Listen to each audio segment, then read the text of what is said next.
நேரலையினூடாக இணைந்திருக்கிறீர்கள். இன்றைய தினம் தமிழக சட்டமன்ற தேர்தலினுடைய முடிவுகள் வெளிவந்த வண்ணம் இருக்கின்றன. அந்த வகையிலே மொத்தத்தில் 234 தொகுதிகளிலும் 3998 வேட்பாளர்கள் களத்தில் இருக்கிறார்கள்.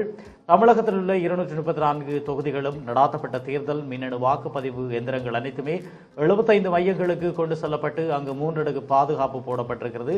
அந்த வகையிலே தமிழக சட்டமன்ற தேர்தலின் முன்னிலையிலே வகிக்கக்கூடிய நிலவரங்களை தான் இந்த வேளையிலே பார்க்க போகிறோம். அதாவது திமுக கூட்டணி 234 தொகுதிகளிலே 42 இடங்களையும், அதேபோன்று அதிமுக கூட்டணி 234 தொகுதிகளில் 18 ஆசனங்களையும் கைப்பற்றியதாக தகவல்கள் வெளியாகி கொண்டிருக்கின்றன. அதேபோன்று புதுச்சேரி சட்டமன்ற தேர்தலினுடைய முன்னிலை நிலவரமாக காங்கிரஸ் திமுக 3 ஆசனங்களையும், அதேபோன்று பாஜக என்ஆர் காங்கிரஸ் 7 ஆசனங்களையும் பெற்றதாக தகவல்கள் வெளியாகி இருக்கின்றன.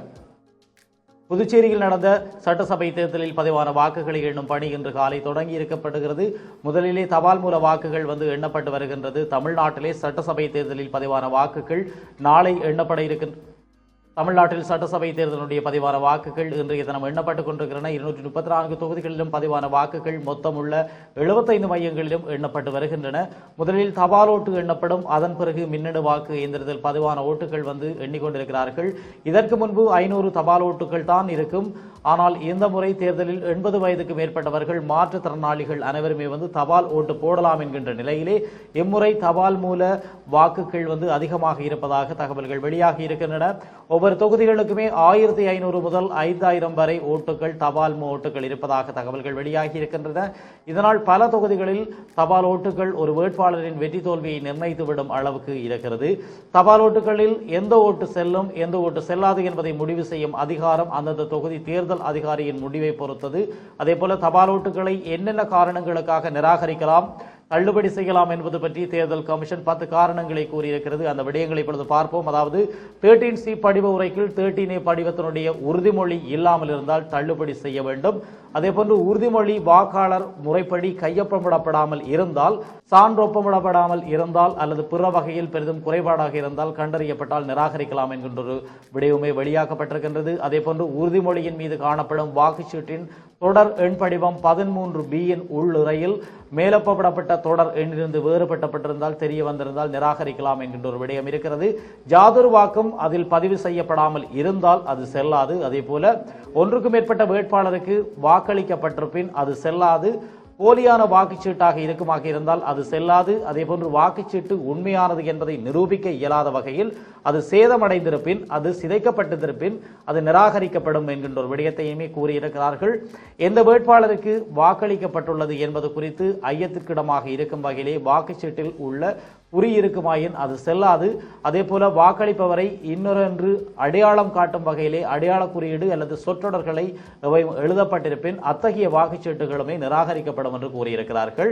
எனவே தபால் ஓட்டு எண்ணுவதை கண்காணிக்க ஒவ்வொரு வேட்பாளரும் அனுபவம் வாய்ந்த முகவர்களை நியமித்திருக்கிறார்கள். கடந்த 2016 பொது தேர்தலிலே தபால் ஓட்டுகளுடைய பிரச்சனை ஏற்பட்டதால் 10க்கும் மேற்பட்ட திமுக கூட்டணி வேட்பாளர்கள் தோல்வி அடைந்திருந்தது குறிப்பிடத்தக்க ஒரு விடயம். இந்த முறை அந்த மாதிரி நடக்காமல் இருக்க விழிப்புடன் இருக்குமாறு தேர்தல் கமிஷன் அறிவித்திருக்கிறார்கள். அதேபோன்று தொடர்ந்து நாங்கள் செய்திகளை பார்க்கலாம். தமிழக தேர்தல் முடிவுகள் வெளிவந்து கொண்டிருக்கிற நிலையிலே முக்கிய தொகுதிகளுடைய முன்னணி நிலவரத்தை பற்றி நாங்கள் பார்க்க போகிறோம். திருச்சி மேற்கு தொகுதியில் திமுகவை சேர்ந்த KN நேரு முன்னிலையில் வைத்திருக்கிறார். அதேபோன்று திருச்சி கிழக்கிலே அதிமுகவின் வெல்லமண்டி நடராஜன் முன்னிலை வகித்து வருகிறார். அதேபோன்று குமாரபாளையத்திலே அதிமுகவினுடைய P தங்கமணி முன்னிலை வகித்து வருகிறார்.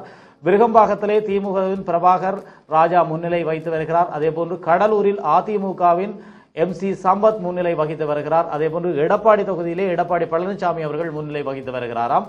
அதேபோன்று தாராபுரம் பாஜகவினுடைய L முருகன் முன்னிலை வகித்து வருகிறார்.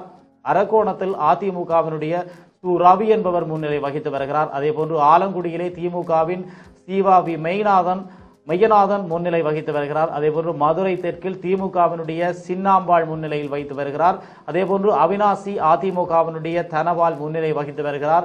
அதேபோன்று விராலிமலை திமுகவினுடைய M பழனியப்பன் அவர்கள் முன்னிலை வகித்து வருகிறார். அதேபோன்று விஜயபாஸ்கர் பின்னடைவை சந்தித்திருப்பதாகவுமே தமிழக முடிவுகள் சுட்டிக்காட்டி இருக்கின்றன. அதேபோன்று எடப்பாடி சட்டமன்ற தொகுதியிலே தபால் ஓட்டுகள் மொத்தம் 4293 பதிவாகி இருக்கிற இந்த நிலையிலே முதலமைச்சர் எடப்பாடி அவர்கள் முன்னிலை வகித்து வருகிறார். அவருடைய தொகுதியிலே தமிழக நட்சத்திர தொகுதிகளில் ஒன்றான எடப்பாடி சட்டமன்ற தொகுதி தமிழகம் முழுவதுமே வாக்குகள் சங்ககிரி விவேகானந்தா கல்வி நிறுவன மையத்திலே வைத்து எண்ணப்பட்டு வருகின்றன. இந்த தொகுதிகளில் அதிமுக சார்பாக முதலமைச்சர் எடப்பாடி பழனிசாமி, திமுக சார்பில் சம்பத்குமார் மற்றும் மக்கள் நீதி மையம் சார்பிலே தாசப் ராஜ், அதேபோன்று அமமுக சார்பிலே பூக்கடை சேகர் மற்றும் நாம் தமிழர் கட்சி சார்பிலே ஸ்ரீரத்னா மற்றும் சுயேட்சை உட்பட 28 வேட்பாளர்கள் களத்தில் உள்ளதாக தகவல்கள் வெளியிடப்பட்டிருக்கின்றன. அந்த வகையிலே முதல் சுற்று வாக்கு எண்ணிக்கையின் போது முதலமைச்சர் எடப்பாடி பழனிசாமி 5484 ஓட்டுகள் பெற்று முன்னிலையிலே இருப்பதாக தகவல்கள் வெளியாகி இருக்கின்றன. அதேபோல தமிழகத்தில் ஆட்சியை பிடிப்பது யார் என்கின்ற ஒரு வாக்கு எண்ணிக்கை இப்பொழுது ஆரம்பிக்கப்பட்டிருக்கிறது. எனவே தமிழகத்தில் 234 சட்டமன்ற தொகுதிகளுக்கான தேர்தல் கடந்த ஏப்ரல் 6ஆம் தேதி நடைபெற்று முடிந்ததை தொடர்ந்து மொத்தத்தில்